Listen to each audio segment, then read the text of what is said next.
एक आदमी ने एक नए नोट को गोल करके चाय में डाल दिया। जब उसने नोट को बाहर निकाला तो देखा कि वो नोट अब पुराने और इस्तेमाल किए हुए नोट जैसा लग रहा था। उसे लगा कि ये तरीका सही है, तो उसने बाकी सारे नोट भी चाय में डाल दिए। दरअसल वे सारे नोट नकली थे जो उसने अभी अभी बनाए थे। इसलिए उन्होंने सभी नोटों को चाय में भिगोकर कपड़े सुखाने की रस्सी पर टांग दिया और फिर हेयर ड्रायर से सुखा दिया। वो यह जांचना चाहते थे कि ये नकली नोट असली लगेंगे या नहीं। इसके बाद दोनों भाई रेलवे स्टेशन के पास एक शराब की दुकान पर गए, यह देखने की नोट असली लगते हैं या नहीं। लेकिन वहाँ के मालिक ने नोट लिया, उसे 2 बार चेक किया और घूरते हुए देखने लगा। उसने एक भाई का हाथ पकड़ लिया। जब बड़े भाई ने देखा कि कुछ गड़बड़ है तो वो दौड़कर आया और अपने छोटे भाई को खींचकर वहाँ से निकालने की कोशिश की, लेकिन दुकान का मालिक उन्हें छोड़ने को तैयार नहीं था। अंत में दोनों भाई वहाँ से भाग गए और कई किलोमीटर तक दौड़ने के बाद पीछा कर रहे लोगों से बच निकले। उन्हें उम्मीद नहीं थी कि उनके बनाए नकली नोट इतने जल्दी पकड़ में आ जाएंगे, लेकिन उन्होंने हार नहीं मानी। घर लौटकर उसने सारे नोट देखे और सोचने लगा कि आखिर वो कहाँ चूक गया। उसे समझ नहीं आया कि दुकान वाला इतनी जल्दी कैसे समझ गया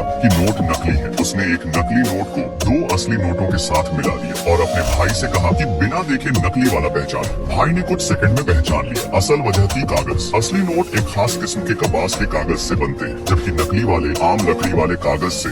दोनों की बनावट और आवाज में फर्क होता है। इसी से दुकान वाला पहचान गया। फिर दोनों भाई सही कागज की तलाश में निकल पड़े, लेकिन उन्हें कुछ नहीं मिला। फिर सनी को एक कागज का टुकड़ा मिला जो थोड़ा मिलता जुलता था, लेकिन पतला था। उसने 2 टुकड़े जोड़कर देखा तो वह असली जैसा लगने लगा। इसके बाद उन्होंने नोट बनाने की कोशिश फिर शुरू की। नकली नोट बनाना आसान नहीं था, क्योंकि हर पैटर्न को हाथ से बनाना पड़ता है। असली नोटों पर बहुत बारीक डिजाइन होते हैं जो आमतौर पर माइक्रो प्रिंटिंग से बनाए जाते हैं और साफ देखने के लिए लेंस की जरूरत होती है। सनी को पेंटिंग का शौक था, तो उसने 1 हफ्ते तक मेहनत करके बैंक नोट के दोनों तरफ के डिजाइन बना दिए। फिर असली नोट के आकार के हिसाब से उसे उकेरा पेंट किया और रसायन की परत लगाकर ओवन में गर्म किया। तब जाकर टेम्पलेट तैयार हुआ। इसके बाद उन्होंने छोटे मूल्य वाले नोट से सिक्योरिटी स्ट्रिप निकाली और नए नोट में लगा दी। फिर पानी की परत लगाई जिससे कागज थोड़ा चिकना हो गया। हालांकि एक दिक्कत और आई, जब नोट को अलग अलग एंगल से देखा जाता तो रंग बदलता था। यह हल करने के लिए सनी ने धातु वाली स्याही मिलाकर प्रयोग किया और इस बार नतीजा बेहतर रहा। फिर उन्होंने नकली नोट को चाय में डालकर पुराना लुक दिया और हेयर ड्रायर से सुखाया, जिससे वो असली की तरह कुरकुरा लगने लगा। फिर उन्होंने बाजार में जाकर दोपहर के समय टेस्ट किया कि ये नोट अब चल सकते हैं या नहीं। छोटे भाई ने बड़े भाई का हाथ पकड़ा और उसने एक नकली नोट दुकानदार को दिया और एक बियर मांगा। उसका दिल तेज धड़क रहा था, लेकिन दुकानदार ने उसे असली नोट समझा और शराब की बोतल दे दी। इसका मतलब यह हुआ कि सनी और उसके भाई ने फर्जी नोट बनाना सीख चुके थे। फिर पार्ट 2 के लिए वीडियो को लाइक करें।